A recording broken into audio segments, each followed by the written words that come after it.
আমরা বড় হতে হতে কবে যে নিজেকে হারিয়ে ফেলি টেরই পাই না। ছোটবেলায় একটা ঘুড়ি উড়লেই খুশি হতাম, একটা চকলেট পেলেই দিনটা ভালো হয়ে যেত। তখন আমাদের চাওয়াগুলো ছোট ছিল, তাই আনন্দগুলো সহজ ছিল। এখন বড় হয়েছি, চাওয়া বেড়েছে, ভয় বেড়েছে, লোকে কি বলবে বেড়েছে। আমরা সারাদিন দৌড়াই, একটা ভালো চাকরির পেছনে, একটা ভালো সম্পর্কের পেছনে, একটা পারফেক্ট জীবনের পেছনে।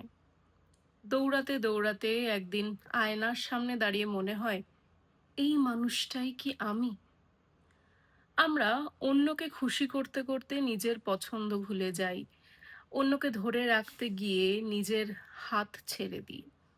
তাই মাঝে মাঝে থামতে হয়, এক কাপ চা নিয়ে বারান্দায় বসতে হয়, নিজেকে জিজ্ঞেস করতে হয়, আমি আসলে কি চাই?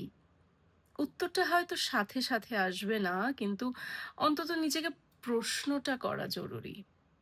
কারণ পৃথিবীর সবাই চলে গেলেও দিন শেষে তোমার সাথে তুমিই থাকবে। নিজেকে হারিয়ে ফেলো না, বাকি সবকিছু আবার পাওয়া যায়। নিজেকে একবার হারালে আর ফেরানো কঠিন।